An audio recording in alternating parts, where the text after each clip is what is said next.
Great. All right. So, today we are dealing with what should I do after service?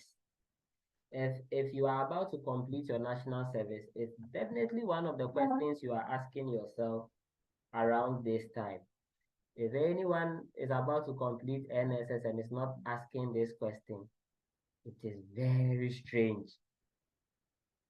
I'll be shocked. That person will surprise me so much that you are about to complete NSS and you are not wondering what you will do after service. It will lead me to assume three things. One of it will be that you just don't care. So there are people who just don't care.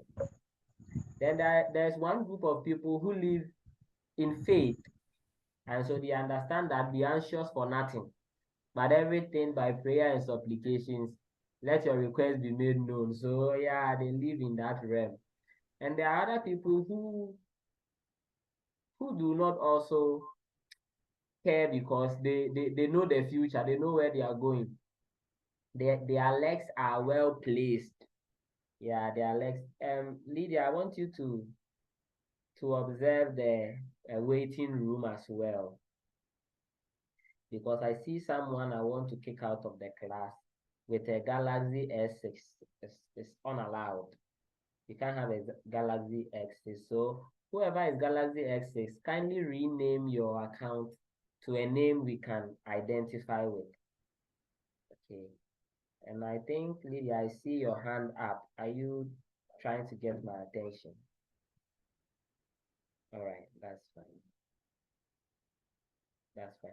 But I think I only see Michael Yedu on video. What it means is that if you don't come on video in 3 minutes, Lydia will start taking you out of the class. Please don't be removed. All right. So that's what I was speaking to.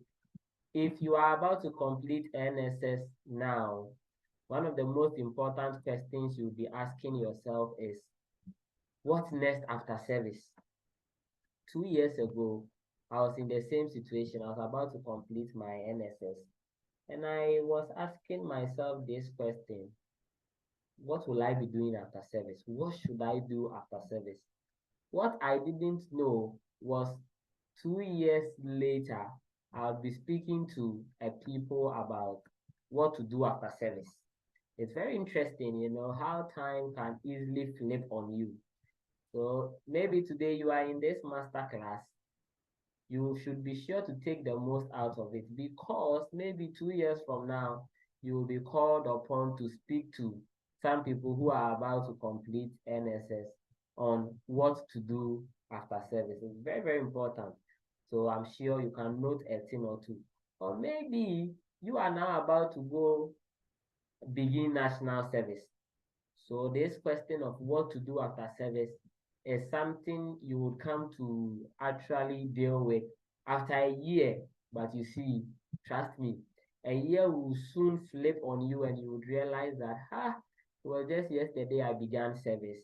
And here I am today wondering what to do after service. So this evening I'm going to walk you through um, this agenda. So in my agenda, I'm going to share with you the three grades. In all my presentations, I make sure to share these things with you. Three things I find great. I mean, above all else, I think these are the three grades you need to know. The second thing I'm going to deal with is four misconceptions of recent graduates. You see, when you graduate from school, you come with some level of misconceptions, and I will deal with four of them, which I think whoever you are, you should be sure to come out of this delusion. Very, very important. Then I'll deal with the ideology of an ideal career path. I have so many people asking me, I'm not too sure what career path I should take. I'm not too sure what is the ideal career path for me. And just last Friday, I had a conversation with one of the service personnel at my workplace, and the person was asking the same thing. I'm not sure what career path I should take. So we will deal with the ideology of an ideal career path, and it's very, very important. The next thing is we'll answer the question, should I follow passion? You know, a lot of people have a lot of passions, and I personally am a person of many passions. And there's always the question of, should I live my passion? So maybe you are on this call, your dream, your passion is to dance. You want to dance. You think you are a dancer or you are a musician, and you are wondering, am I the next big thing? Will I be the next Sarkodie or Shatawale? Should I put my academics aside, and maybe you are an accountant, but you have a passion, you want to be a musician, and you are wondering, should I stop accounting and go and do music? All of that. Should I follow passion? We will answer that question. Then we will deal with the issue of what is success and when have I succeeded. And this issue of what is success is very, very important, because at the end of the day, we are all striving to succeed. At the end of the day, we are all trying to do our best to come out successful. So the question of what is success and at which point have I succeeded is very, very important. Then I'll deal with the C thing, which is what are my options? Okay, so if you are going to complete national service and you are asking yourself, what should I do after service? I'm going to submit with you some options which I think would help you. Then I'll close out. So before I begin the agenda, I am going to ask Lydia to begin to take out whoever is not on video, because it's mandatory. All right. Thank you. Thank you so much.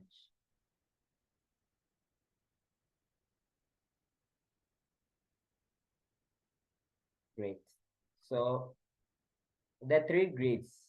These three things I believe is greater than everything you want to think of when it comes to what to do after service. And the first thing is your life. Because everything matters when you have life. If you don't have life, I am sorry, but nothing is important. This point is very, very important, and you need to write it somewhere. I want you to write it somewhere. If wherever it is, write it there. Because when you complete national service, it can get very frustrating.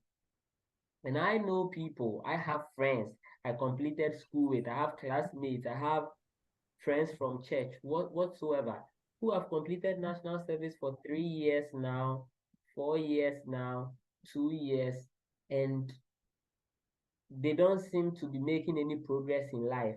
And the level of frustration, the level of hopelessness, I'm telling you, it can destroy. People can commit suicide because of that level of frustration.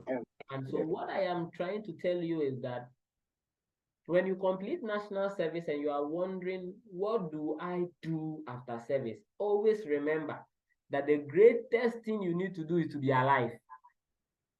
What I'm trying to say is that don't get so frustrated with the present situation such that you are knocked down by a car or you fall sick and you die.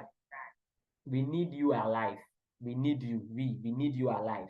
And you need yourself to be alive to make any progress in this life. Very, very important. The next thing is your connection and your contact. And I've said this over and over and over again. I have friends who are working in places not because they necessarily qualify for that place, but they knew someone who knew someone, and right after service, they were placed somewhere. Your networks and your connections are very important. Trust me when I tell you that your network and your connections are even more important than sometimes your competencies. Oh, yes, I know a lot of people who are competent and are not in certain roles because someone had a contact. And so always make sure that your networks and your contacts are on point. Usually when I say this, I am quick to explain that when we talk about networks and your contacts, we are not saying go and know a CEO of a company. No, everybody is your contact. Everyone is your contact. So I am your contact. Grant is your contact. Michael Yedu is your contact. Everyone you see around, everyone you have access to is your contact. Trust me when I tell you, maybe the one who will land you your dream job is just a friend, or is someone you are even senior to, is a junior that you know. Maybe you knew the person in JHS, you were in JHS 3, the person was in JHS 2, but don't miss it. This person can land you a dream job you never had thought of. So your contact, very, very important. So live at peace with all men. That is what the good book said. Live at peace with all men. But most especially, graduate them from being just people you know to being your connections. What it means is that engage them, talk to them. So if it's Jesse, just Charlie Jesse, haha, thing, so everything is fine. If it's Charlie, I know I read accounting, and I'm open to accounting opportunities. So if you know any opportunity anywhere, please do send it to me. Now you are making him a contact person. You are making him a network. And I'm telling you, a lot of people are not employed because they don't understand this simple approach. This simple approach of making people a network. It is a very simple approach, and you should make sure that it happens for you. The grace of God. Maybe you are here today, the first time you are joining us, so you are not too sure who we are. But those of us on this call, those of us organizing this masterclass, we are evidence of the grace of God. If you are looking for proof that there is grace of God, we are here. We are your proof. And we believe that the grace of God can land you where you never thought of. Oh, trust us. And these three things, the fact that you are alive, the fact that your contacts are on point, and the fact that you are accessing the grace of God on a daily basis, is to us the three great things you need as you are wondering and you are asking yourself, what should I do after service? Very, very important. Now I want to go to the 4 misconceptions of the recent graduates. 4 misconceptions of recent graduates. The first misconception recent graduates usually have, recent graduates, people who just completed school. One of the misconceptions they have, which every recent graduate must begin to lose yourself of, is the misconception of my certificate, my job placement. What is this misconception? This is the misconception that all of you have, that you think that for as long as you've completed school and you have a certificate, you are entitled to a job. So you see people agitating on social media, and people are these days, when you even complete school, we don't find job these days. Hey, and they are talking, and their parents are also talking. Hey, our children, even they complete school these days, they are not finding jobs. Let's change the government. Look, nobody owes you a job. The earlier you come to this realization that nobody owes you a job in this country, the better for you. Yes, begin to reorient yourself. So before you complete national service, complete it with the idea that nobody owes me a job. My dear, you can cry all you want, but nobody owes you a job. You see, maybe your father doesn't have a company. No, maybe your mother doesn't have a company. If they did, you won't have any cause to complain and say, when we complete school, you are not even finding jobs because you had your own job. That sense of entitlement has caged a lot of people. You see, there's what we call the locus of control. The underlying principle of that is the fact that some people like to share blames. And people who enjoy sharing blames sit in mediocrity and they ascribe their failure to other people. So it is very easy to sit in Ghana and not be employed and say that it's because the government has not provided jobs. Meanwhile, you can have a classmate, government hasn't provided jobs, but they are doing something for themselves. Maybe they are selling shoes, maybe they are selling trousers, and you are not selling anything, so you are complaining, and at the end of the day you don't have much in your account because in your mind you have shared the blame on government. And you see, if you are in Ghana, if you are in this country, the earlier you take government out of your plans, the better for you. If you are hoping that we are going to have a certain government who will come and create jobs so that as soon as you complete school, your job is waiting for you, you will be very disappointed. You'll be very disappointed. And so that misconception of my certificate, my job placement is a misconception you need to deal with. And the host should kindly mute someone for me. Someone's mic is unmuted. I think it's Isaac. Yeah, thank you. And so this misconception, deal with it. And we wish we had the opportunity to tell students, people who are in school, that when you are in school and you're about to complete, know it in your mind that there is no job waiting for you out there. If you are privileged to find a job, that's good. But don't come out of school thinking that for as long as you have a certificate, you are entitled to a job. No, you are not entitled to any job. And I need to drive home this point very well. The next thing that recent graduates misconstrue is my certificate, my valued wage. You see, when you complete university, for example, you have a degree, you may misconstrue in your mind that because you have a certificate, because you have a degree, you are entitled to a certain valued wage. This is a misconception, it's not true. Yes, it's not true. So there are a lot of fresh graduates who have been given certain offers. Sometimes it may even be a graduate trainee program. And because in their mind, they have the idea of a valued wage in it, they don't accept it. What fresh graduates must understand is that when you are being employed as an entry-level graduate from 0 to 3 years, you don't have anything to offer the business. Understand it. Forget about your degree.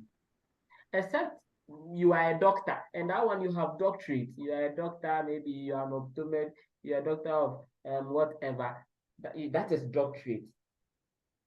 Or perhaps you are I'm talking about hands-on professions like maybe nursing, maybe teaching, things like that. But if it is corporate world, if it's corporate Ghana, usually when you are coming out of school, all the models you know are in theory. It benefits you rather than the company that you are in employment. Do you understand what I just said?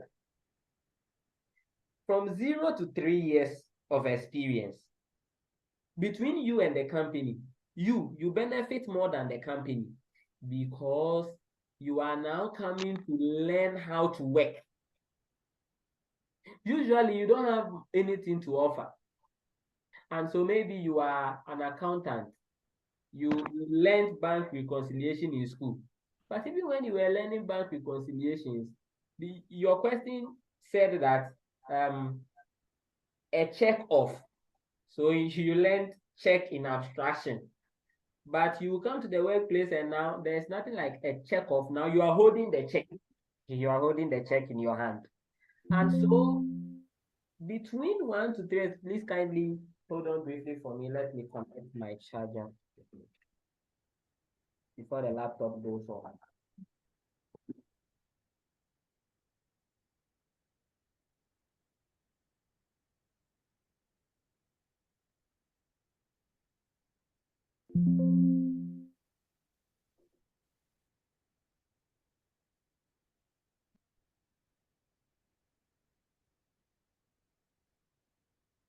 All right. Sorry about that. And so what I'm saying is that when you are a recent graduate and you are coming out of school and you are coming to the workplace, say after service, assume your first 3 years as an extension of your schooling. Your first 3 years of work. Understand that this is part of a learning process where you are coming to learn. You see, when you are a teacher, for example, you have your license. So you are a licensed teacher. So as soon as you are posted, you begin to share the knowledge. So well, you gain some experience, but primarily you are not really learning than teaching. So we can understand that dynamics. But for example, if you are going into corporate world, most of the time, when you are coming as a fresh graduate, you don't have much to offer, and that is the truth. Now you even come to the workplace and realize that most of the things they taught you were even wrong in school. And so you are now going to begin a new unlearning process. Now, some of the models you learned in school and they taught you from Adam Smith and all of those people, those models died many years ago. It's only that the lecturers have not revised their slides. So you have carried all of that to the workplace. It is there you'll be taught that, hey, what are you saying? Adam Smith today. Today, Adam Smith. No, no, no, no, no. Today we don't work with Adam Smith. And so it's a learning process. By the end of the third year, if you were really learning, now you would have become a reformed person. Now you have a lot of value to be able to quote salary expectation that you deserve. So because of this understanding, when you are coming as a recent graduate, cancel the idea of a valued wage in your mind. For as long as what you are receiving is able to pay your transportation, get you something to eat, even if you are not saving, it is okay. It's able to fuel your transportation. You are, as Abigail is laughing. No, it is not your first 3 years salary you are going to use to marry. I'm sorry. You are not offering what it takes to be paid money that makes you able to marry. No, no, no, no, no. So free yourself. And if you don't have this understanding, you have a lot of offers. Maybe they say they are paying you 1,000, but this place to you is a walking distance. You can walk. So if you can walk, maybe if you do the calculation and you say, okay, a day I'm spending this, and that, it means that at the end of the month, I would have spent 500 cedis, will be left with 500 cedis. I'll pay tithe of 100 cedis, will be left with 400 cedis. Charlie, it's okay. Only because you are viewing it as an extension of your learning. Now, guess what? At the end of the 3 years, or maybe even 2 years, when you have really learned, and on your CV, you have working experience 2 years, and you have designed your CV very well, like I taught you some time ago. That is when they ask you, what is your salary expectation? You can say that, okay, so as a graduate with 2 years of experience I think that 5,000 is a fair deal. And they will say, oh, are you sure? Can't you count that? And say, okay, let's say that's 4,000. Something like that. But when you are a recent graduate coming out of school and you just land, then all you have to show is NSS. Some of you even think NSS is experience. So when you're calculating your years of experience, you add NSS. Please, you still have zero experience, I'm telling you. Yeah, so I mean, I'm sure I've made the point. The next thing is my certificate, my eligibility. This idea, this misconception of my certificate, my eligibility, is how fresh graduates think that the certificate you have only qualifies you for a job, and it's not true. Let me explain it to you. I have conducted a lot of interviews, and I have met people who cannot even defend the certificate they have. I'm sure all of you know a job description. When you pick a typical job description, it should have at least 3 or 4 parts. You should see on the job description the requirements. So the qualification they want from you. And all the time you realize that it is not just your degree or your certificate that is needed. You maybe see a minimum of a bachelor's degree in so and so. Then there will be some other skills that they need. Besides that, you will see the duties of the role. Have you not seen a job description where you are reading all the duties of the role and you see that you don't have an idea how it is performed? Have you not come across that job description before? Meanwhile, the certificate they want is the one you have. You have the certificate, but when you read the duties, you see that this thing, if they put you on the job now and they say perform it, you know where to start from. What it means is that your certificate alone does not make you qualify for any job. Then your certificate just becomes a note which is certifying that you have some knowledge.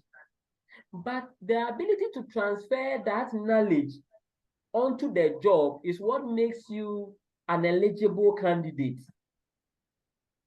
So beyond your certificate, begin to assess whether you can transfer your knowledge. It's called knowledge transfer.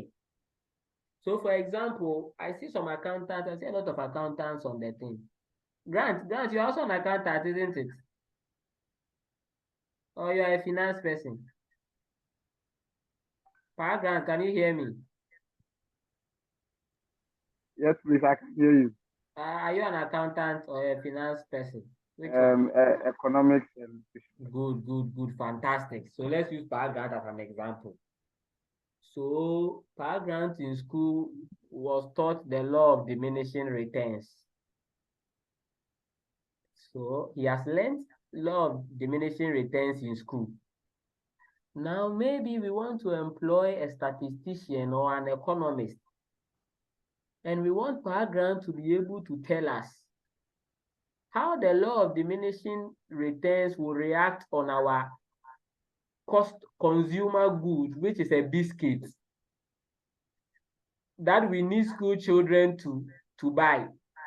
And he must begin to give us a model that tells us that the law of diminishing return will set in the consumption of these biscuits at this point. And we leave him. Grant must begin to understand how the things he learned in school translates in real life. And that is when you are becoming an eligible candidate. And so that is what we try to assess in an interview room. So I am an HR, for example, in school, you learn recruitment, selection, onboarding, all of that. You have learned it in theory. But when you come on the job and we tell you that, okay, this role is vacant, recruit for it, and we leave you to yourself, what is the first thing you do? Then what? If you are not able to know what you do, that means that you have a certificate, but you are not eligible. But fresh graduates usually assume that I have the certificate, so I'm eligible. It is when sometimes they come to the workplace, they realize that, oh, I am not eligible at all. Things like that. And so that was the essence of national service. But unfortunately, some people are doing things in national service that has nothing to do with the certificate they have. So there's no pure learning in real life. So you are an accountant, but when you were doing national service, you were filling forms, forms for people who were coming for it. Pacho within the same, now I'm within the same. You are done with mommy doing the same. Somebody wants to employ you as an account officer, and they say they want to give you 1,000, and you say you don't want to take it. But what do you think you're actually coming to do for them? I like how you are laughing and you are smiling. It is good. And it's very important. And this thing has affected a lot of recent graduates. That's why I'm taking time to deal with this. So your eligibility, you need to be able to understand that, okay, if I am an HR and there's a vacant role, definitely there should be a recruitment policy that directs how we recruit in this company. If there is no policy, what is the first thing I need to do? You must understand that you need to get approval for the role, approval to declare that role vacant. This one you can't learn it in school. You're supposed to have been on the job to be able to understand what I'm even saying, that you need the approval for it. The next thing is you need to go and look for the JD of that role. If there's no JD, you need to create that JD. Now imagine that you are an HR and the role that is vacant is an engineering role, and you need to put together a JD. How can an HR outline the duties of an engineer? You realize you don't know. This one, if you've never been on the job before, then you don't know what your next action is. Meanwhile, your next action is just maybe sending an email to the head of engineering and say, kindly outline 12 main duties the incumbent of this role is likely to perform. And he'll just send you an email and you already have your part of your JD. But you see, if you are just coming out of school and you don't know this, you realize that you are not eligible yet. And so your certificate it doesn't mean you are eligible. I believe I made the point and I believe you understand it. The next thing is my certificate, my office. You know, my certificate, my office is how people think that if I have a certificate, I should end up in a certain office. This idea has caged a lot of young people. Now, when I come to your options, you would see that, for example, oh God help me now, watch this. Hello. Is someone trying to get my attention? I hear some hello. If someone is not trying to get my attention, the host should kindly mute them for me. Yes, it's been a while. Now, you are an accounting student. I don't know why I'm using accounting too much today. Maybe it's because of some people I know who are accountants. But let's say you're an accounting student, okay? Or Power Grant, let me use Power Grant again. Power Grant did economics. And Power Grant, I know he sells bags and things like that. Power Grant would be wrong to think that the purpose of his certificate is to land him in a certain office. It's not true. But because Power Grant is an economic student and he is selling bags and wallets and things like that, Power Grant understands inflation, for example. He understands the interplay of the cedi and the dollar. So Power Grant is supposed to apply his knowledge, his certificate, in the selling of his bags, in the selling of his wallet, and know that, okay, he should be able to focus and see that this IMF loan they've gone for, they will waste it by this time. But in December, a lot of Europeans will come into the country. They will bring a lot of dollars. Because of the dollars they will bring and will be changing for the cedis, the value of the cedi will rise. So maybe if he wants to buy something now and it's expensive in the dollar, he may decide to hold on and purchase it in December. And what he is trying to do is that his certificate is what he is trying to translate. A lot of us think that because you have a certificate for this, it has a corresponding office. And because of that, most of us are caged. If you are not getting that office, then you don't even get prompted to use your knowledge in what you learn for any other thing. Please, do you understand what I'm trying to explain? HR doesn't mean you should be an HR officer, HR manager for a certain company necessarily. This presentation I am doing, in HR, there is training. We do training. So in HR, you will learn training design and training facilitation. That knowledge is what I'm using for this masterclass. So if I was not an HR officer for my company, one of the things I could have done is to model master classes and charge people and make money out of it. That is my certificate I am using.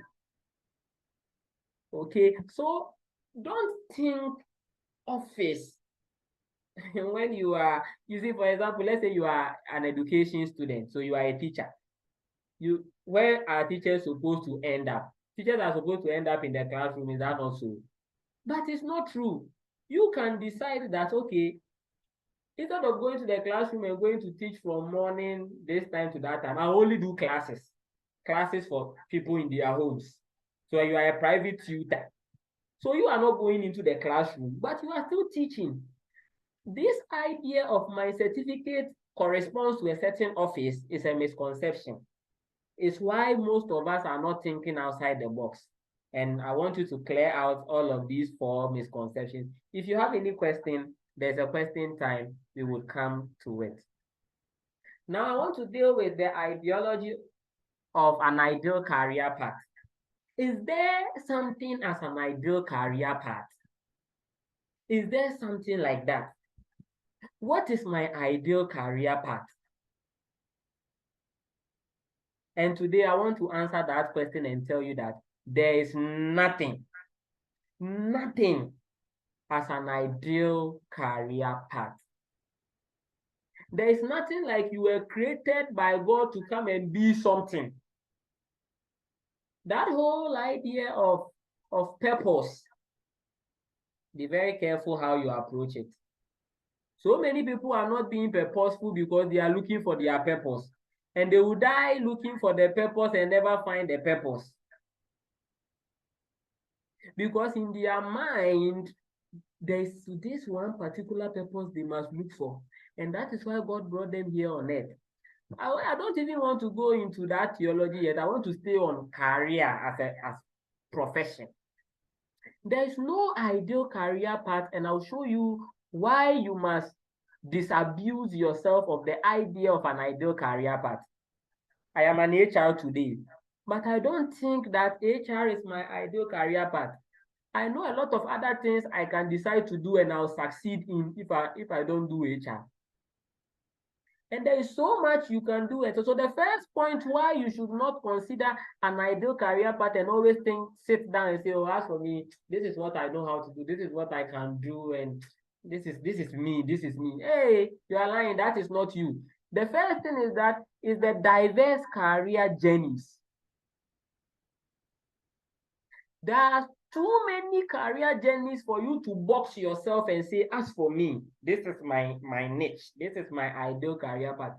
So when you listen to success stories of many great people, one of the things you will discover is that most of them started with something and ended up with another thing. And that thing they ended up with is what they became successful in. Have you not heard those stories? Arnold Schwarzenegger was a bodybuilder until he entered into acting. Have you not seen these stories? Have you not heard stories of how people left being a doctor to selling wachi? And the only reason why we know wachi on wheels and things like that is because people transitioned from one thing to the other and they succeeded rather at the other. What I am trying to tell you is that maybe you learned something. Maybe you learned accounting, you learned finance. To box yourself in the thinking that this is my ideal career path is a work of doom.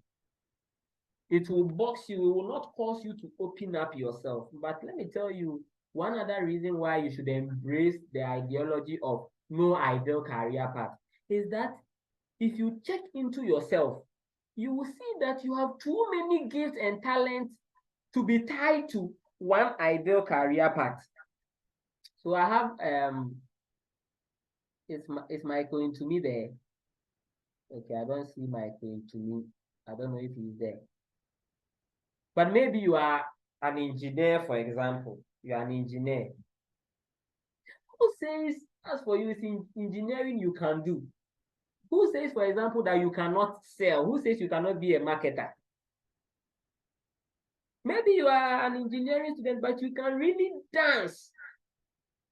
Who says you can't be a content creator and you are still an accounting person? So you see, that whole idea of an ideal career path is not true, even by your own giftedness. So you see, we have what we call dexterities, the ability to use certain parts of our bodies. For some people, they have a very fine mind. Like my brother Jesse. Where is my brother Jesse? Is Jesse there?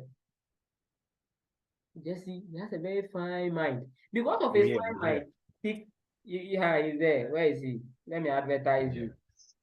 Oh, Come on, let me advertise you. Those of you who are doing your project work and you can't do it, he can help you do it. He will take you money. Yeah, because he has a fine mind. You see, because of this, his fine mind, he can be a lecturer. He can go into academia and be a lecturer. Besides that, he can be a consultant. All because of the mind. There are some people too, they can use their fingers. Those people who can use their fingers, sometimes they can braid hair. And sometimes they can play keyboard. And sometimes they can draw. These are dexterities the person has in their hand. Some of us, we can talk. Because I can talk, I can do poetry, can do master class, I can act small, I can do MC as programs, I can be a radio presenter, you can see maybe I can give sports commentary, peace, 104.3, a good year, I can do it. To think here as I'm thinking here and think that, oh, me, I'm HR, doing recruitment and selection, is boxing myself. So free yourself. Maybe you are Abigail Colcraft. Abigail Colcraft is a finance person. Abigail, am I right? Yes.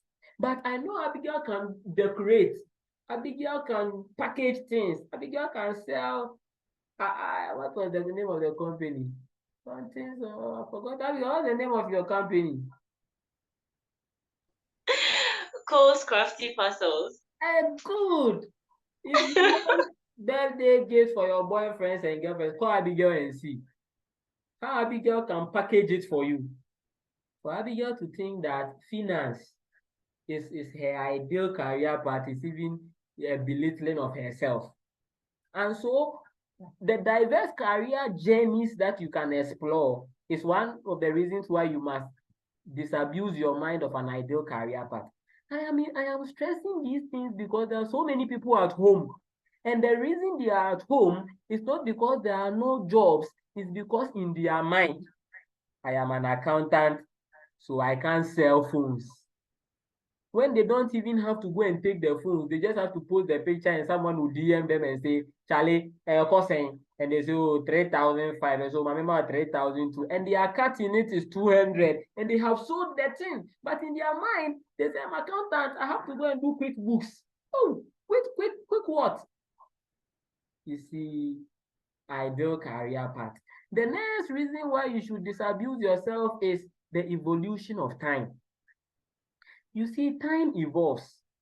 And as time evolves, time swallows a lot of careers. Have you not seen even what the rise of AI is doing to a lot of careers? So, for example, if you said, oh, as for me, my ideal career path is to be a typist, you can type.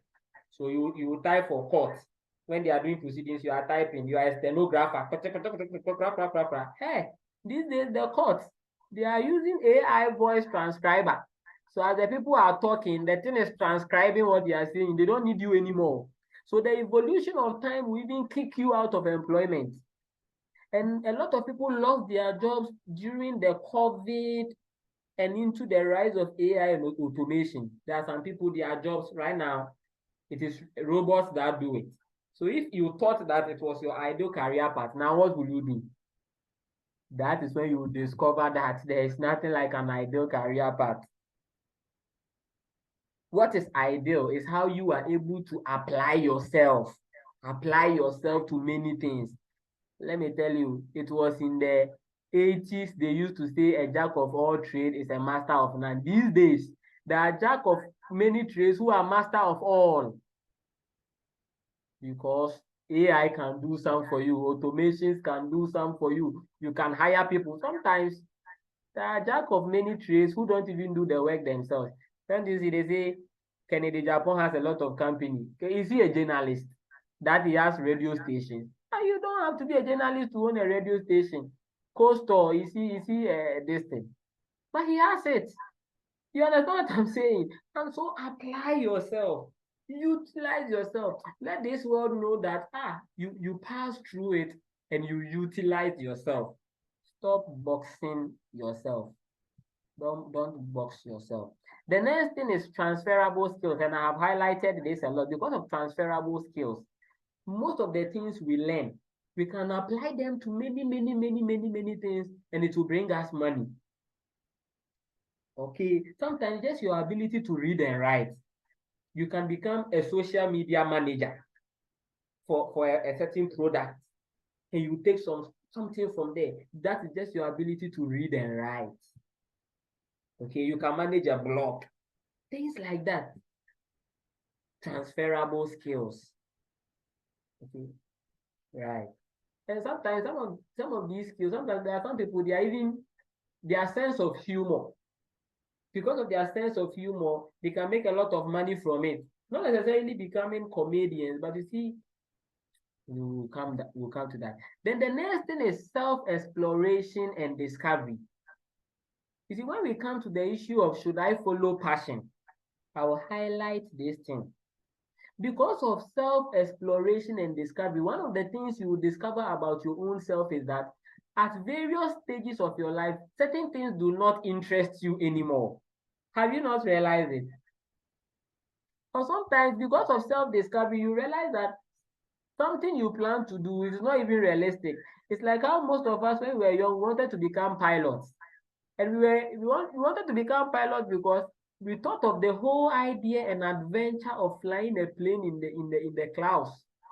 And because of that, we wanted to become pilots. Because when we grew, we realized that pilots don't even earn much. So there is even no point. Because of self-exploration and discovery, you can be growing through the ranks and you realize that, hey, not knowing car batteries sell. Then you have discovered that selling car batteries is a gold mine. Because of that, you can stop your banking work and go and sell car batteries and make money. So because of all of these discoveries, sometimes as you grow, you begin to even discover certain gifts you didn't even know you had. There are people who are MCs today, professional MCs, Kabute and those people. The only way they became MCs is because one day they went to a program and there was nobody there to be the MC, or maybe the MC delayed and they must step in the space. So they were only saving the situation, and that was the day they discovered that, oh, no knowing I am even a very good MCU.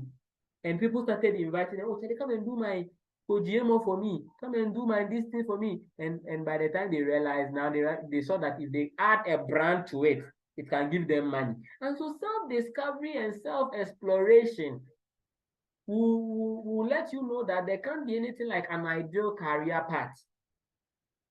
So free yourself. It's how many years are you going to live on earth to box yourself into one career even?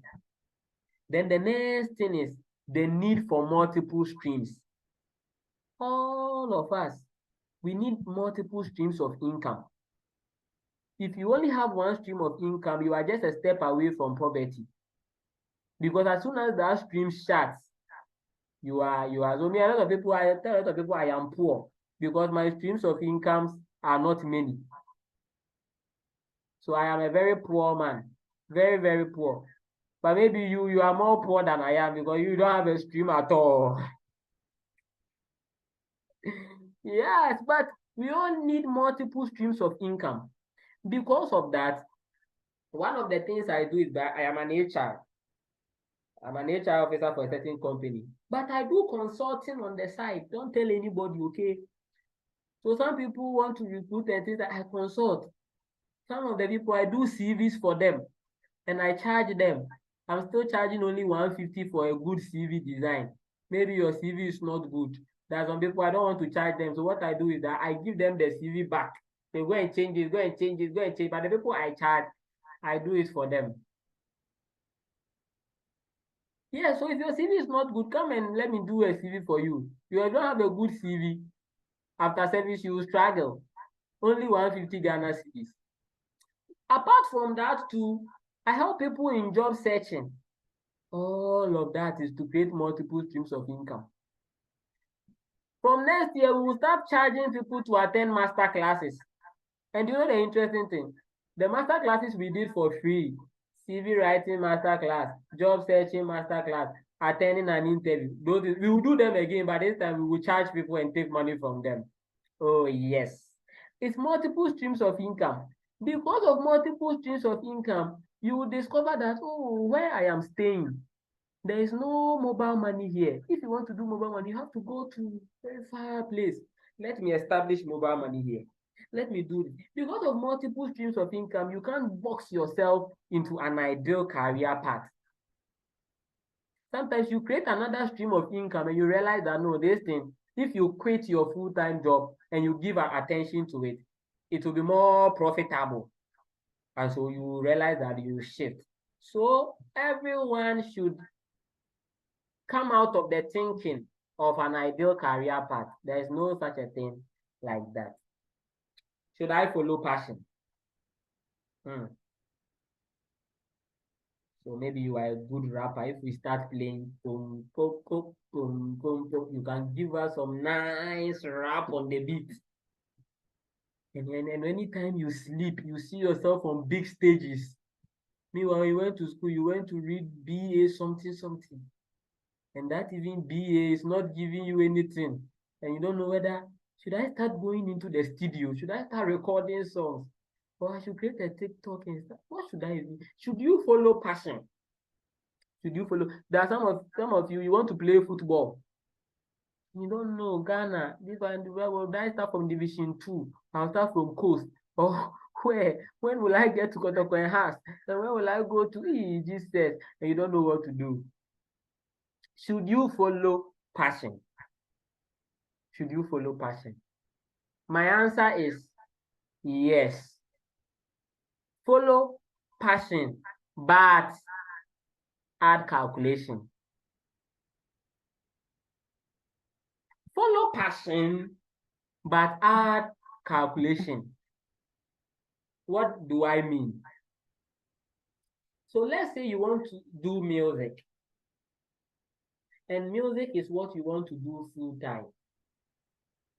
So you have a journey of starting an unknown music career where nobody knows you. We are the only ones who know you can sing.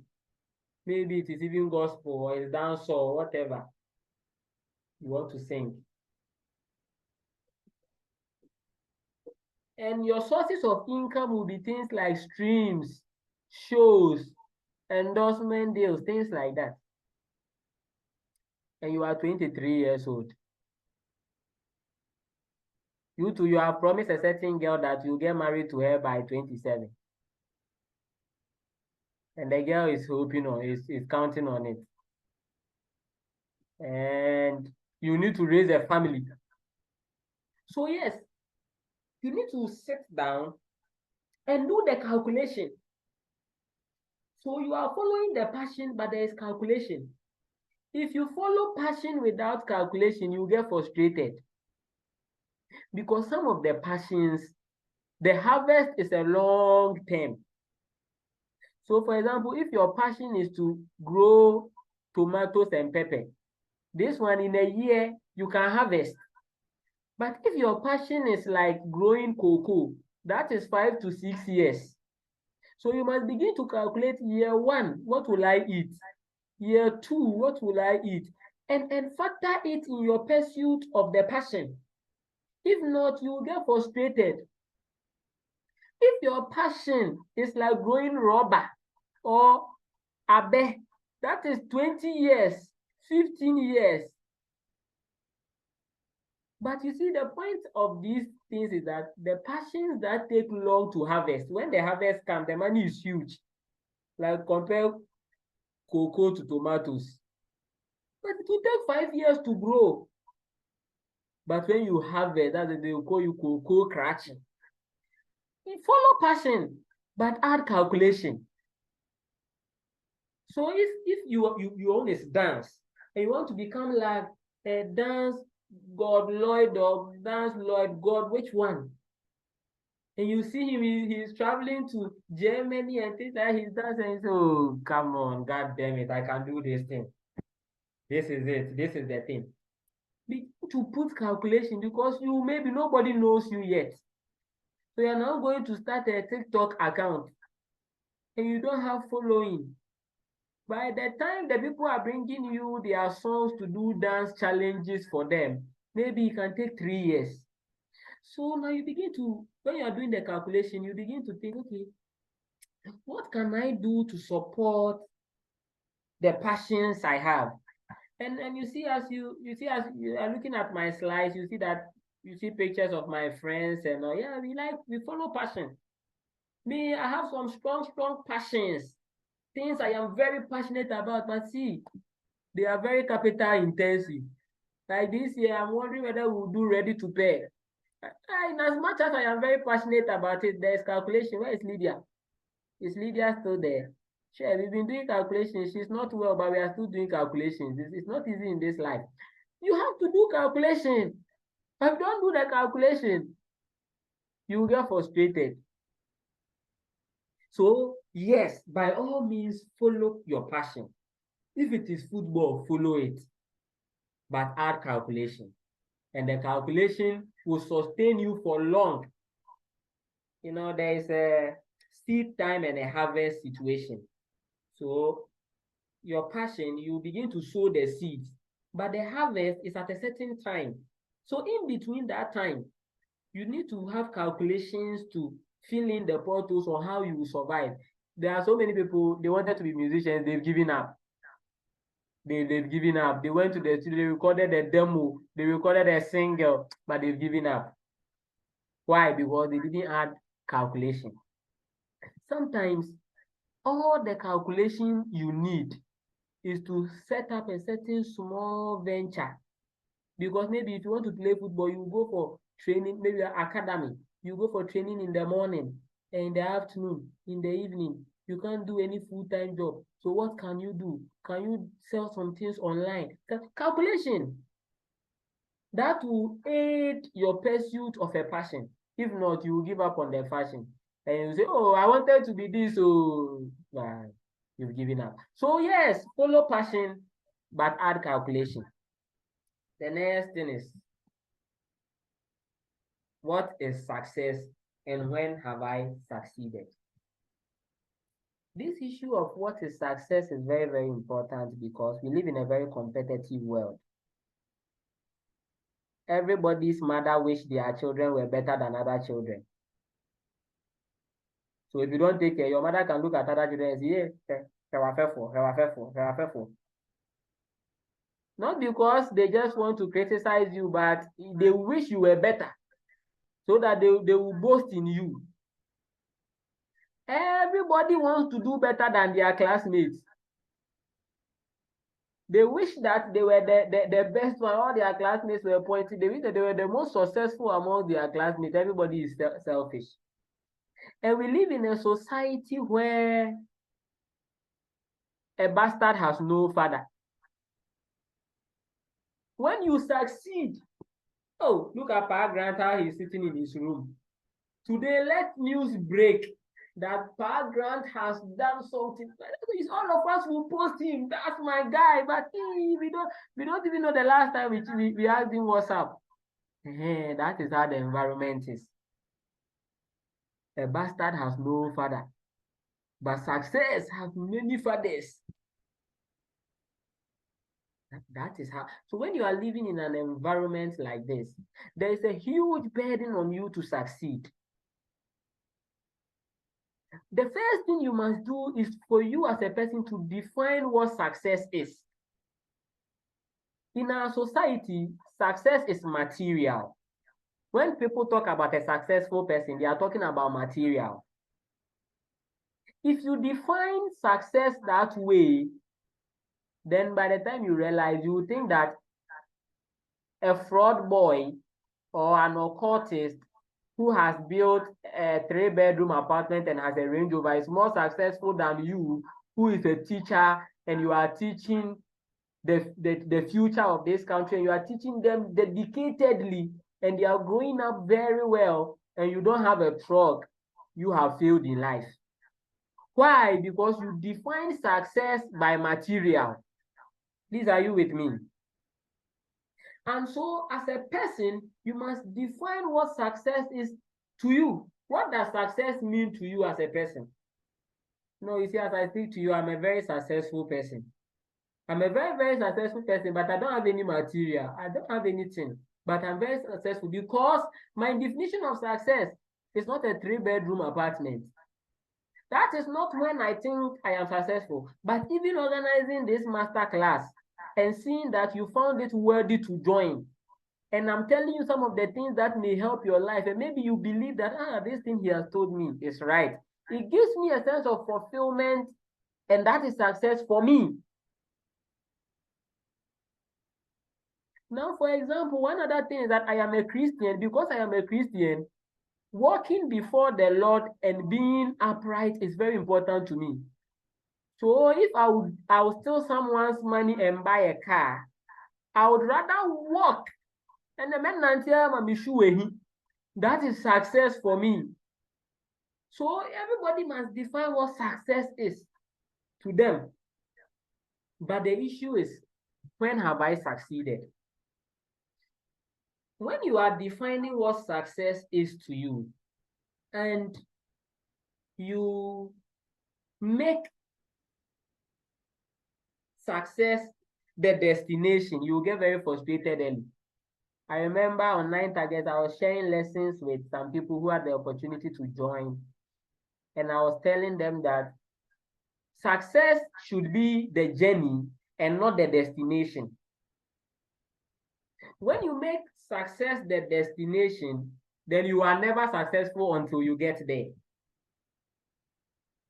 But when you make success the journey itself is success, then at every point in time, you are successful. So let me give you a typical example. I'm also a very recent graduate. I only completed national service in 2021. And I do a lot of basic, little things for my own self. Let's say I anticipate to save 100 cedis at the end of every month. Why am I saving the 100 cedis? I'm saving the 100 cedis because I want to be able to raise 100,000 and put 100,000 in an investment portfolio. If I am successful when I have the 100,000, I may be a very unhappy person as I do that. But if at the end of every month, I was able to save my 100 cedis, I have been very successful, because it is the 100 cedis that will come together to give me the 100,000.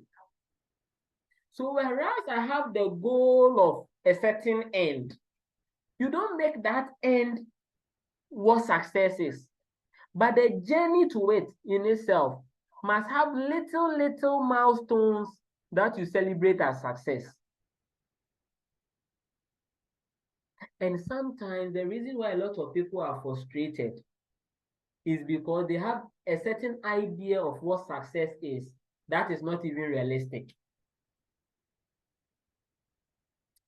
So this is a professional class. I would have veered off and told you something.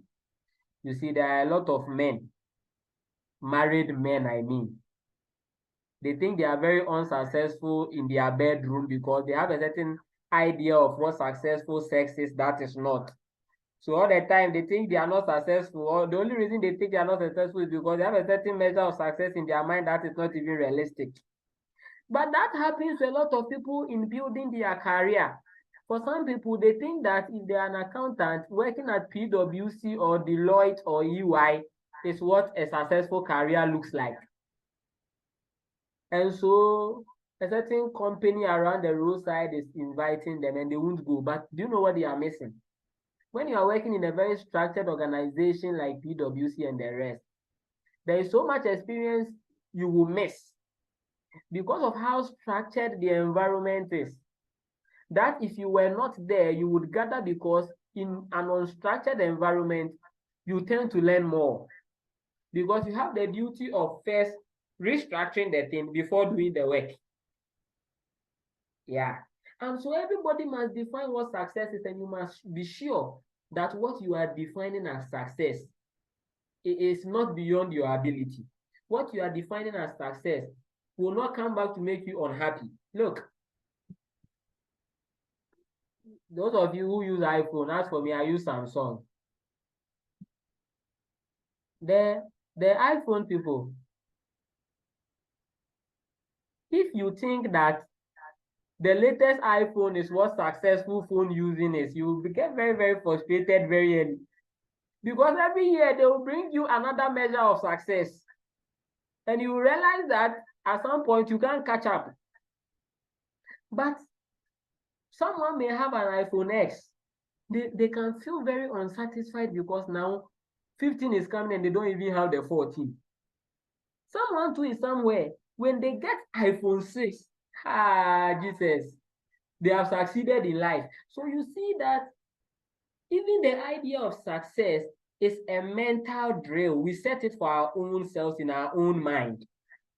And certain people are not satisfied with themselves because they earn 2,000. Someone earns 500 and he's fine. And it's usually because of the satisfaction, the success models we build in our own head. So look, take it easy on your own self.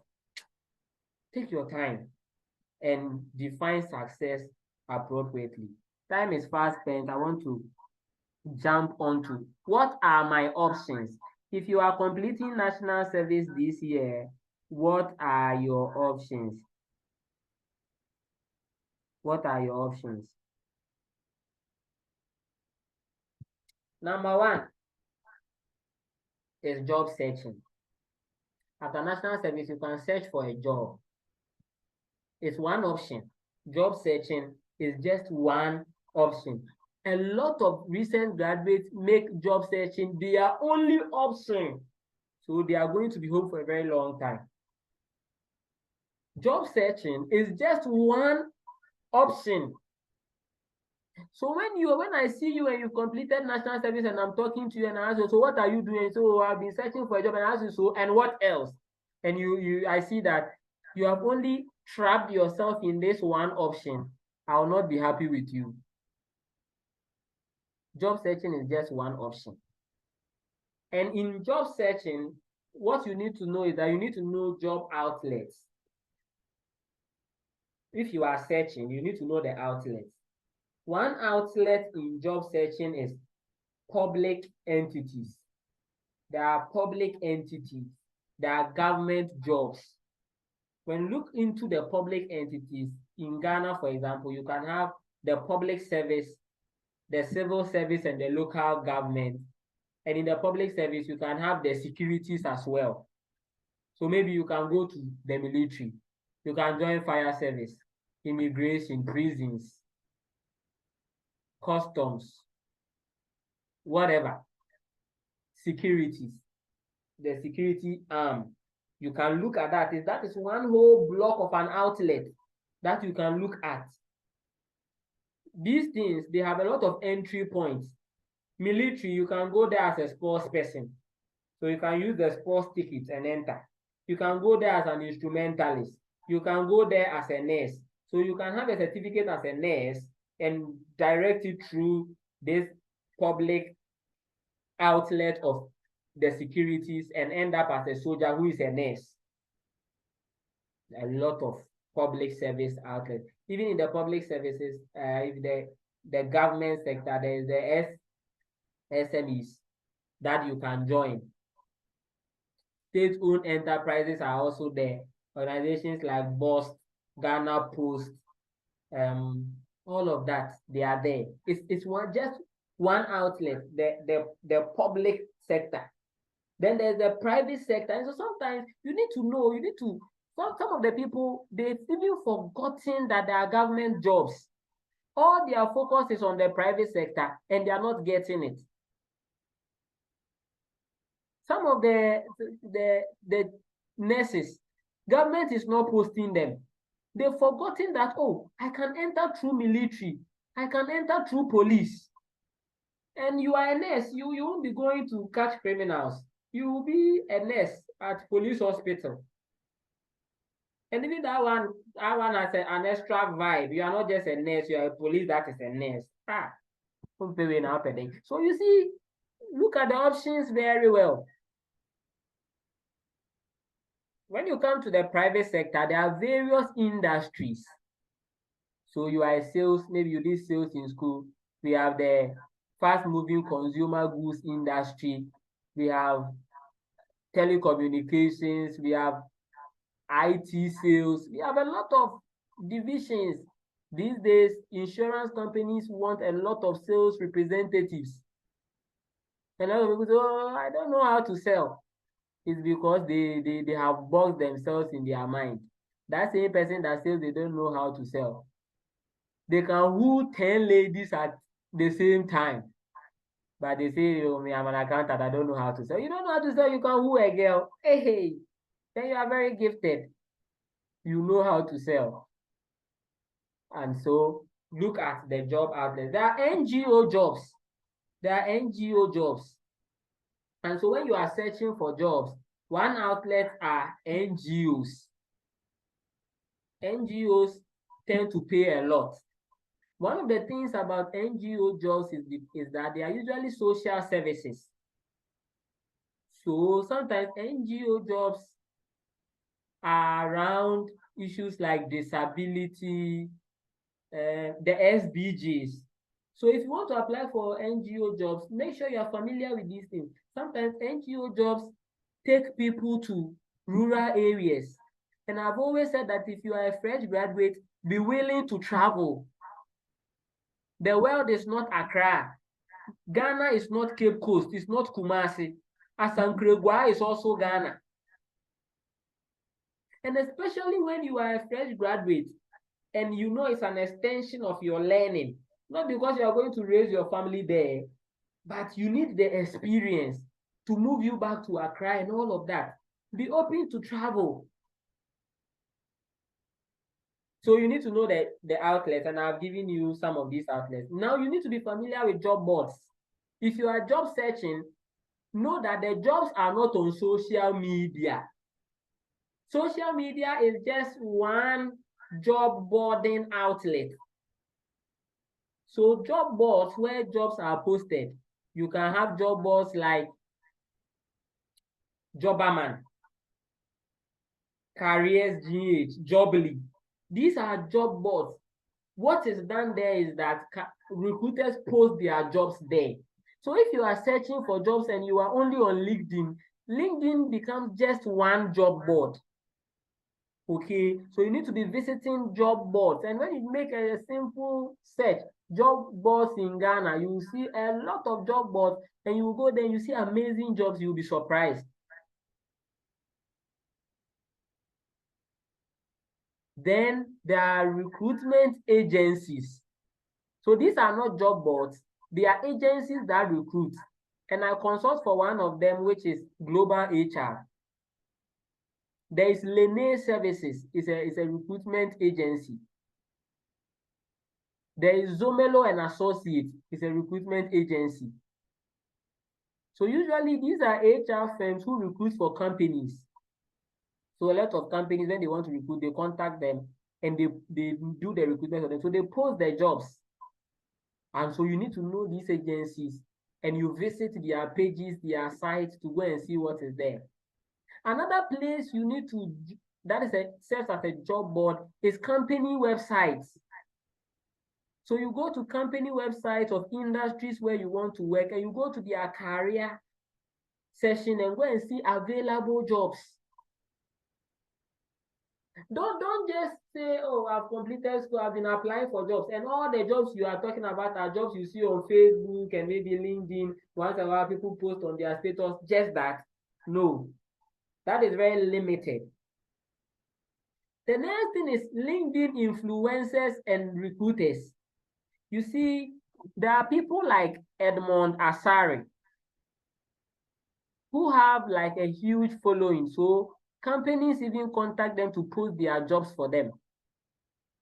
So when you go on LinkedIn, for example, there are people like Kwesi Anefi, There are a lot of people who are influencers and post jobs on the regular. Okay, I'm coming. Let me quickly send a list to the chat so that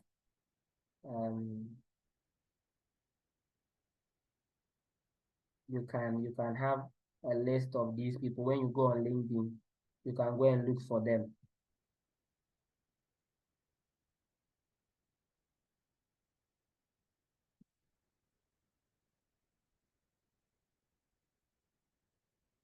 That's my chat. Okay.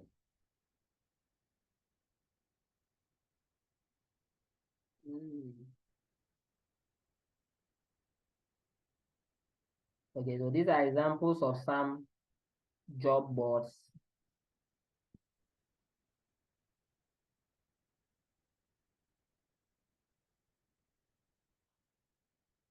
Please, I hope you see it in the chat.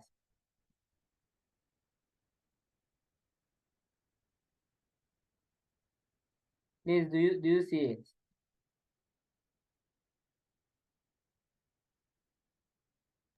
We can see it.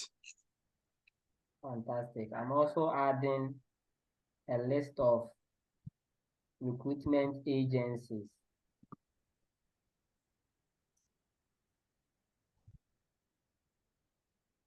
So POBI HR is now global HR. So let's see. But that's the yes. When you're malaria now, Why Nenya malaria? Sammy. Obviously, why you're malaria no? Okay.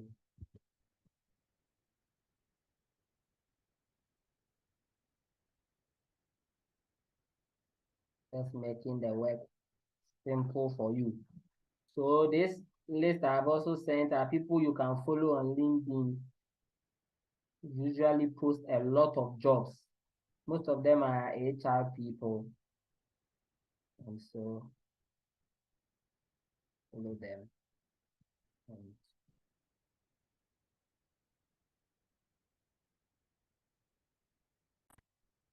so,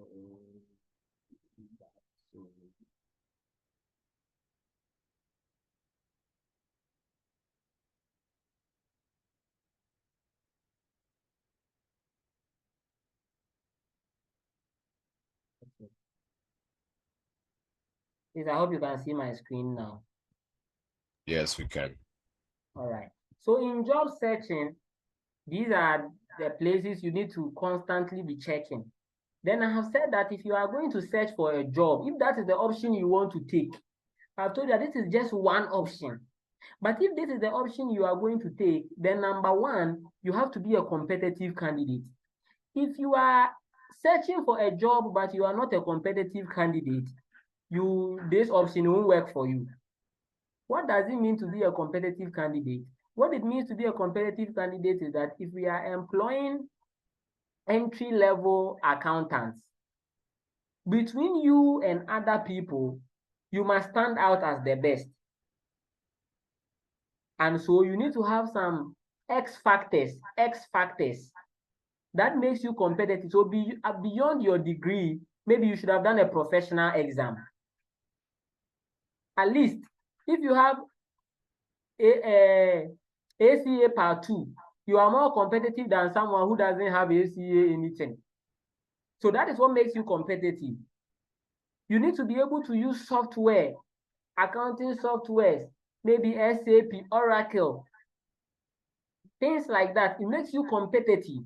So if it is job searching you want to use, then be a competitive candidate. I have also said that job searching begins with a good CV. If your CV is not good and you decide to take this option, you will be home for long. Job searching begins with a good CV. Always make sure that if this is the option you want to take, you have a very, very good CV. And it's very, very important, a very good CV. If you don't have a good CV, 150 cedis. I'll give you 2 types of CVs and I'll teach you when to use which one. Yeah. Just for a dashing 150 million, I'm dashing it to you for 150. Yeah. The next one is that don't spray and hope, target and shoot. See, a lot of people, when they are applying for jobs, they apply for jobs they don't even qualify for, and they pray that they don't get anyone who is qualified and they will call them. It will never happen. Not in this world or the world to come. If it happens, the company is not a good one. It is called negligent hiring. When you are applying for jobs, don't just be spraying CVs and hoping that it will work. You have to target and shoot, because it's not every job your CV can get you. So you should be targeting at jobs that suit your CV, that suits your number of experience, that suits your qualification and your skills. You target those jobs and you shoot at them. Don't just be spraying around. If this is what you want to get. Is someone saying they have a question? If you have a question, we have a question time, so hold on briefly. We will get there soon. And I have said that faith without works is dead. It's dead. Okay, so you have faith, maybe there are vacant role for an MD, and you are a recent graduate, and you have faith, you have a strong belief in you that, hey, you don't have working experience, but this MD role that they want 6 to 10 years experience, you have faith that you will get it. It's not faith, it's madness. You will never get it. You will never get it. You don't have the works, and so you can never get it. Very, very important. I'm saying that if this is the option you want to take, follow instructions when you are applying. There are some jobs, when you are applying, they give you the vacancy code. So they will say, apply with the code below. So you see something like maybe applying for an accountant, so you see something like accountant C4100 as the subject. They will say use it as the subject. If you don't use it, you didn't apply for the job. So at the end of the day, they will go and filter all that code, that subject, and your CV won't be part because you didn't follow instructions. So if this is the option you want to take, if job searching, what should I do after national service? One of your options is job searching. Follow instructions. Now I've said that if you want to job search, leverage your networks. Tell people, talk to people. Uncle, I'm looking for a job. Elder, I want a job. Leverage your networks. It will help you in taking this option if that is what you want to do.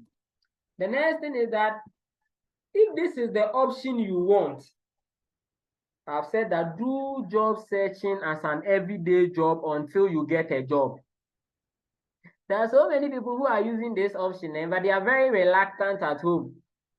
Maybe they apply a job today, the next day they don't even go on job searching. They are just there. When you ask them, Charlie, what's up? Oh, Charlie, I've applied for some jobs. When did you apply? Then if they applied it last week. No, you don't job search that way. If this is the option you are taking, then do job search as an everyday job until you get a job.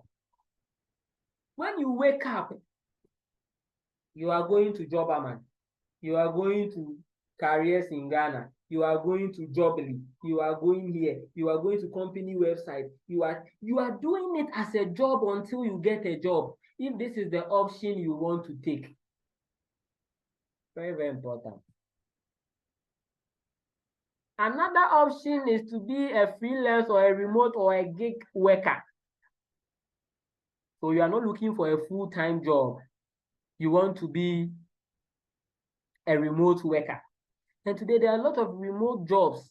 And so if you want to do more freelance remote jobs, you can go to places like Upwork. It's an app. They put a lot of, remote freelance works there. Sometimes it's just data population. So you go there, you see they want someone to populate an Excel sheet and it's $10. You just do it, you get your $10, you are going. Let me mention that most of these apps and web pages are not in Ghana. So if you want to do these jobs, you need to have an international remitting account like PayPal before you can receive your money. So you need to have it. Okay. And sometimes one other disadvantage is the time difference, because maybe the one who wants the work done is in America and you are in Ghana. So the time difference is very huge. So the time difference is very huge. And so you need to watch that as well. Sometimes they posted the job 2 hours ago. You go on the platform, you see that it was posted 2 hours ago. But because you are in Ghana, it means maybe they posted it 10 hours ago. You need to understand all of these dynamics. But these are some of the platforms you can get remote jobs. And so, for example, if you're a graphic designer, you can go to 99 Designs and you can see a lot of people who want certain design works done. You do it for them and they pay you. And then the good thing is that most of these people, they will pay you in dollars. So when they pay you in dollars, you bring it into the city. It's something good. Another thing is to be a content creator. These days, content creation is really earning people a lot of money. So you can start a blog, you can start a YouTube channel, you can start a TikTok channel. Sometimes even the content you put there should just be something you are passionate about. And because you're passionate about, you keep going at it, going at it, going at it, going at it. And by the time you realize you have a lot of following and you are doing advertisement for people on your content creation, and you'll be paid. Okay, so you can be a content creator. Some of these content creators are people who are just misbehaving, and it's their content, and they are getting money out of it. Some of the people, they are just telling people what they do in the day. Say, hello guys, this is what I do every time I wake up. Then they go to the washroom and they put toothpaste on their brush, and their brush is watching it because it's the content they are providing, and they are brushing. When I'm done brushing, I take off my dress. And this is the content, and they have a lot of following, and people are watching it. And the more people are watching it, the more engagement time, the more they are being paid. So content creation is an option you can take after national service. Now, these options are not mutually exclusive. You can go for a full-time job and still be doing content creation on the side. Okay, so maybe you want to create content, or you want to go into social media management. These days, there are a lot of organizations looking for social media managers. All you need to understand is to get some basis in social media marketing, how to boost a post, how to understand simple algorithms and how they work and things like that. And you can brand yourself as a social media manager. Yes, a social media manager. Brand yourself and put there the things you can do. I can promote your page from this to that and this to that and this to that. By the time you realize you've landed a job as a social media manager, and it's another thing you can do on the side, or you can do it fully, right? Another thing is to do affiliate marketing. This affiliate marketing is for people who have a lot of following on social media. So you will see that some of these social media influencers, they will post a product and they will say that maybe when you want to buy it with the code Abigail, and you make the offer. What happens is that every sale that came in by that code, they have a percentage on it. So I can have a product and I can give it to who is an influencer that has a lot of following. Any of those people. And I'll say, promote my product for me. Anybody who buys it with this code, I'll give you 10% of the profit. So that is what it is. So they will be promoting it. Anybody that gets that code comes in to buy with that code. And even the people who are doing bets and odds, the bet companies are working with those influencers and they are arresting most of the boys into the thing. And they say, when you are staking, you stake with this code, and you see their name there. And all those bets people are placing, they have a percentage on it. Whether you lose or win, they have their percentage. Yeah, so you can do that if you have a huge following. And following too, you can grow it. You can grow it. You can grow it and use it for that. Okay, so affiliate marketing is also there. Then there is the entire front of entrepreneurship. And here we want to encourage everybody as much as possible to try and be an entrepreneur of some sort. Sell something. I always tell the people in my circle that sell something. There is no rich person in this world who is not selling anything. Every rich person you can mention is selling something. Sometimes it's an application. Sometimes who? Jeff Bezos, whatever. They are all selling something. Sell something. You see, when you are home and all options close, the only option that doesn't close is selling. That one, it doesn't close.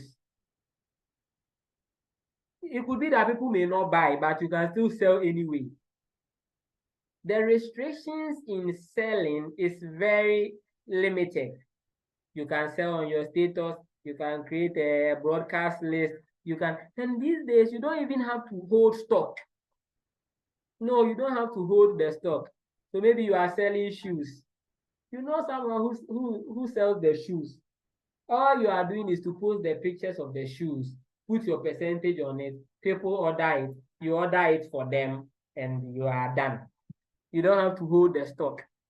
So if you don't have any option at all, you say, oh, you are home, oh, I've done with service, so I'm not working, no, and you're not doing anything at all. As for the selling option, when we see that you are not selling, we will get angry with you. So start thinking of what you can sell. It could be an idea, it could be a product, it could be a service, it could be anything, but sell something. You see, I'm selling series. Yes, 150 CDs. Series anointed and well designed. 150 CDs. Cheap. All of you come and do CVs. Yes.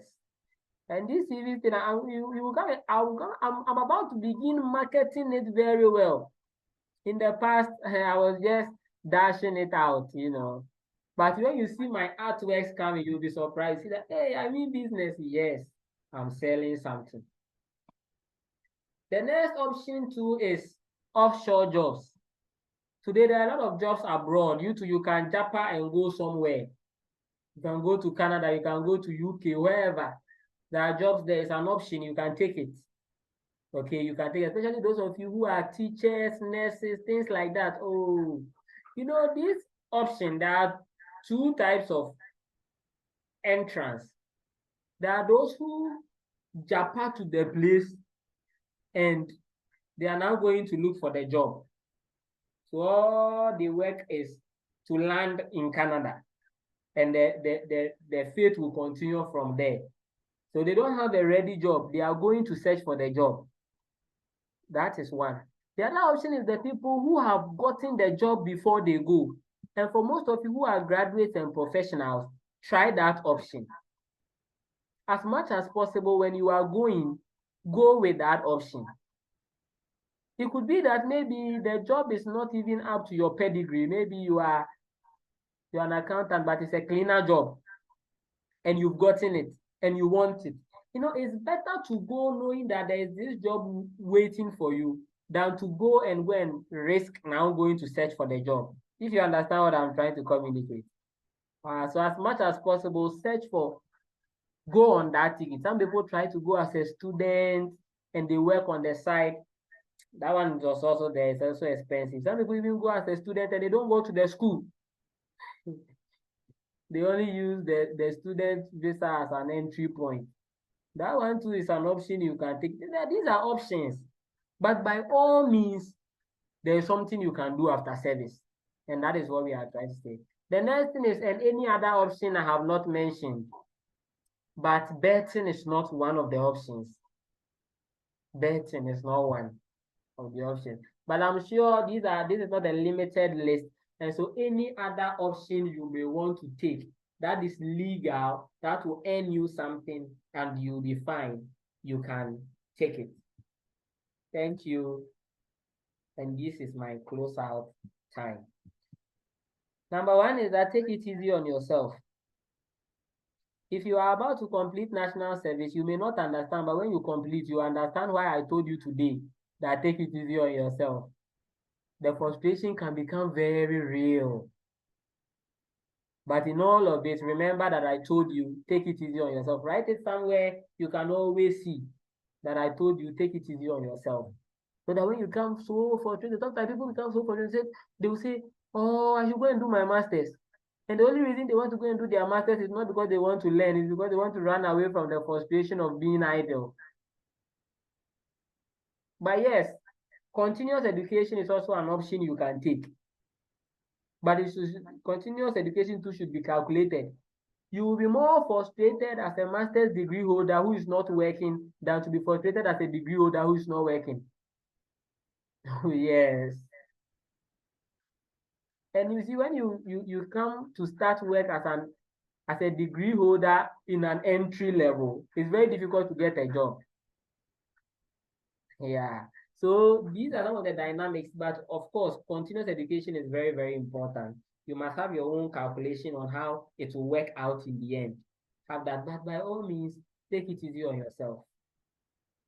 The next thing is that master your subject area, be competitive. I cannot overemphasize this point. There are scarce jobs. There are only few jobs around. Therefore, to be able to stand out, especially those of us who will be taking the job searching option, because I know a lot of people will be taking this option, make sure you are a master of your area. When 100 people go for an interview and you are part, be the one that is selected. Be that competitive. Let interviewers not be able to say no to you. Very, very important. Number 3 is read wide and read relevant. There are a lot of people who read a lot, but they are reading post of this one. What do they call it? Dear Auntie Maggie, I am a 24-year-old girl who has been dating this boy for 6 years. They can read this story. I mean, a full page of this. They will be done. They will read the next one. Dear Auntie Maggie, I am a 27-year-old man, and some of these stories are not even real. And that is what they are reading. But so they are reading wide, but they are not reading relevant. One way of relevant reading is to be reading good news portals. If you can't read graphics, but if you can do, there are always jobs in graphics. So then you can be on social media. There was a study that shows that when you scroll on social media for 1 hour, sometimes you would have read the equivalent of a booklet. All the things you read, they say, when Messi has done this, you go and read it, then you go and read it. If we cut all the things you read and we put it in a book, sometimes 1 hour will be on social media, you would have read 1 book. Meanwhile, when we gave you a book to read, you may not read it. So read wide and read relevant. The next thing is that continuously build your networks. Have in mind that everybody is your network. Everybody. The big, the small, the huge, the little, the ugly, the beautiful. Everybody is your network. So continuously build your network. The next thing is that you're supposed to be rely on God. Yes, rely on God. Rely on God. I believe in that. I don't know about you, but please, you see, when you are in Africa, you need skill and you need grace in addition, because skill alone may not help you. So you will need grace in addition. Question time. Any questions? If you have a question, you can raise your hand. You can put it in the chat. I'm now going to the chat to go and see what is there. Yes, memes. People read memes. Hey, sometimes some people go on their status, all you can see there is memes. Memes.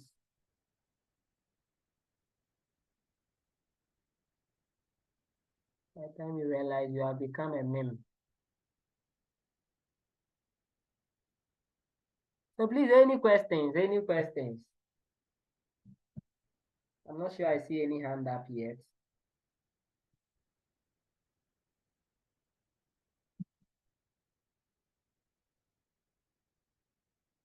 Okay, I see Abigail's hand up. Abigail, let's go.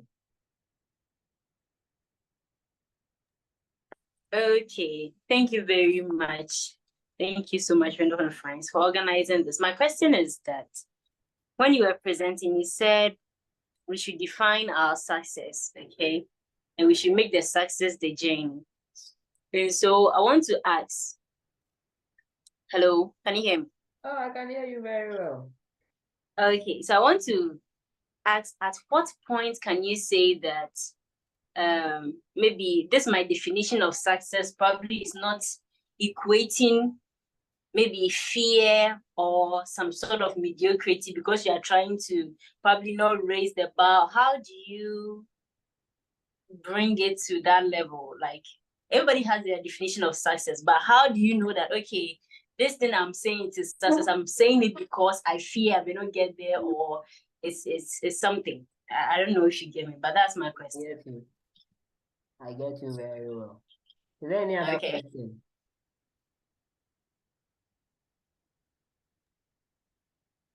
Is there any other question? Yes, so Abigail's question is very, very important. Sometimes they say that set a high mark. When you don't hit it, at least you will fall below it and you will fall at high. Yeah. It is very important to have high expectations of your own self. What you are not supposed to do is to set unrealistic expectations. But the line between what is realistic and what is not realistic can be very blurred. And so as much as possible, be smart in your setting of targets. Be smart in it. So your success metric must be very smart. Your success metric should not only be an issue of dreaming big as the ocean. Even as at now, they are not able to measure properly the entire ocean space of the earth. And so, yes, by all means, dream. But when it becomes even unrealistic as it may be sometimes, how you hold your own self to account is where the frustration comes from.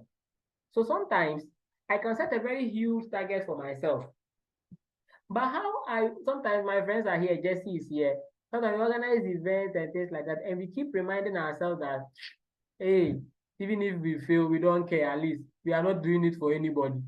We are doing it for ourselves. We keep telling ourselves that even if the team fails, we're not doing it for anybody. And so sometimes your own targets, maybe you set a target. I have some targets I wanted to achieve this year.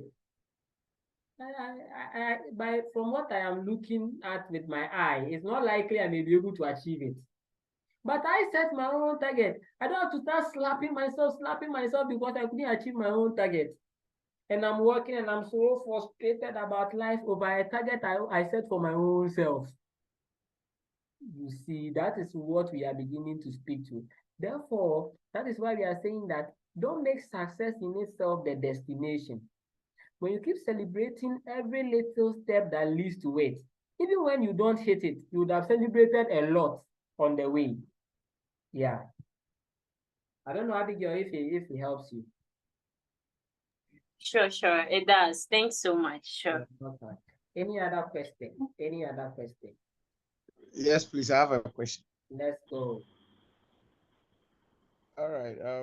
My question is about researching for job and then coming in job description. There is this notion or there is this idea that people feed us with, and that is, some of the jobs descriptions are Grant, please speak up a mostly not little bit. needed. Oh, okay. Sorry. Am I clear now? Yes. Okay, so I'm on job description, and there is this notion that some adults feed with the upcoming ones with about job description. That is most of the jobs, the description they give are not mostly what they wanted. And so sometimes they advise that you keep trying, when it is even not up to your level, as in you realize that the description you don't have half, but they advise that put in your application, hoping that for sure, maybe they are just trying to put a lot of people away from applying that application. So you being an HR, for now too, I have realized that most of the jobs out there, the descriptions are beyond what we have. Yes, Sometimes the 3 years, especially the 4 the years, you ask required yourself, experience. very good. So you ask yourself, where are you going? Where, even if you have worked before coming to university, those 4 years and 3 years, in fact, most of us don't have them. So, what is the line here? I want you being an HR, is it sometimes used to just push some of the applicants away, or maybe what is the deal there? Yes, All right. please. Thank you so much for your question. It's not true. It's not true that any job description is targeted at pushing any applicant away. As a matter of fact, job descriptions are not designed when the role becomes vacant. If you come to my organization, for example, every role in the company has its job description there already. This is how we go about the job description. Just a little HR education. So we do HR engineering. People don't know, but we do it. So we profile all the jobs in the company.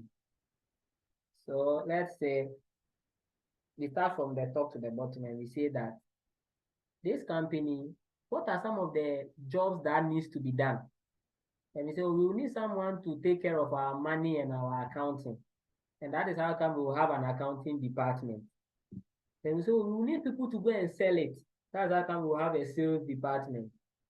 Then we say, okay, the sales department, what will the person be doing? And we say he will do this, and that, and realize that, oh, okay, then one person cannot do it. So what we want them to do, how many people can do it? Then we will discover that if we have a head who is supervising these things, and we have a sub person, it will be enough. Sometimes as the company grows, we realize that that sub person is overburdened. So we will create another portfolio. This is how organizations have departments and have people in the department. Now, every role in it, we begin to profile it. We say, sales manager. He will report to head of sales. Then we will say, okay, what is the summary of his duties? We will say he will supervise all key accounts, officers, and all of that. So that is the job summary. What are the main day-to-day duties he will be doing?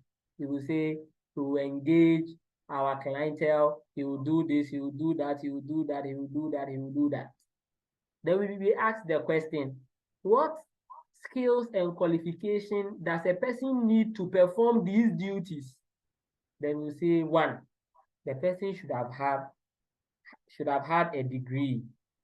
Two, for these duties, if anybody can do it, he should have worked for 4 years. Then we put there 4 years of experience. So when we are designing the job description, we don't have you, the one going to apply, in mind. We have the job in mind. So we craft the job description for the job, not for you, the one going to apply. So anytime you see any job you don't meet, it means that it's not for you. Now, let me explain one other thing. There are some jobs, maybe the minimum education requirement is an HND. Because they think that, oh, basically, if somebody has an HND and 4 years of experience, they should be able to do it. Maybe you have a degree and you have 2 years experience. you can apply for a job like this. We will compensate your having of a degree as a top up to the experience you don't have. So if the minimum that was set was an HND and you have a degree, you see that you are more qualified. So if there are HND people who apply and you also apply, you are a superior candidate. So when it comes to something like experience, maybe they need 2 years of experience, but you have a degree with 0 experience, you can be considered. And the only reason you are being considered is not lack. It's just that they are compensating your degree knowledge into experience and saying that, okay, if he has a degree, maybe when he comes, a little training, he will do well. So it's compensating it. But if they say they want a minimum of a master's, you have a degree, stop, leave it. The only time you may apply is they want master's and 2 years experience. You have a degree and 4 years experience. So you can assume that they may compensate it for you. As soon as you check and you see that no compensation can happen for you, don't apply, leave it. It will not happen that they won't get anyone. No, it won't happen. There are more applicants than jobs in this country. So I'm telling you, sometimes we put jobs out there and we have people who are overqualified applying. So you want a degree and 4 years experience. You can have someone who has a master's and 10 years and they say, you are like it, I'll do the job, give it to me. Because maybe they are home, they are not working.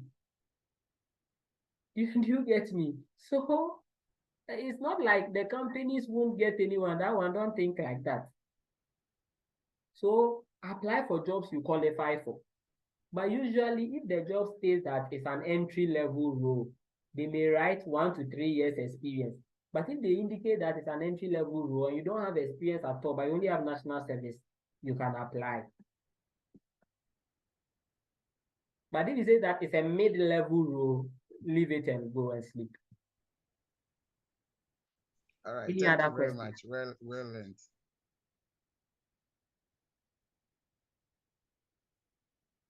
Okay, I don't see any other hand and I don't see any other question in the chat. So I'll call it an end. We thank you so much for coming. We hope that another time when we have organized another master class, we will have you and it will be a blessing to you. Hopefully, this master class will be our last master class for the year 2023. 2024, every master class you see us organizing will come with a price tag because we are selling. Because we are the ones who encourage you to sell, so we have to start selling. And so every master class we will be organizing. Friend of and Friends still have a lot of other events we may organize before the year ends. Key among them that may be ready to pay if we have the budget. And so we may catch up another time. Thank you so much and have a good night, everybody. But before you go, if you are on LinkedIn, you can go on LinkedIn and give us reviews from today.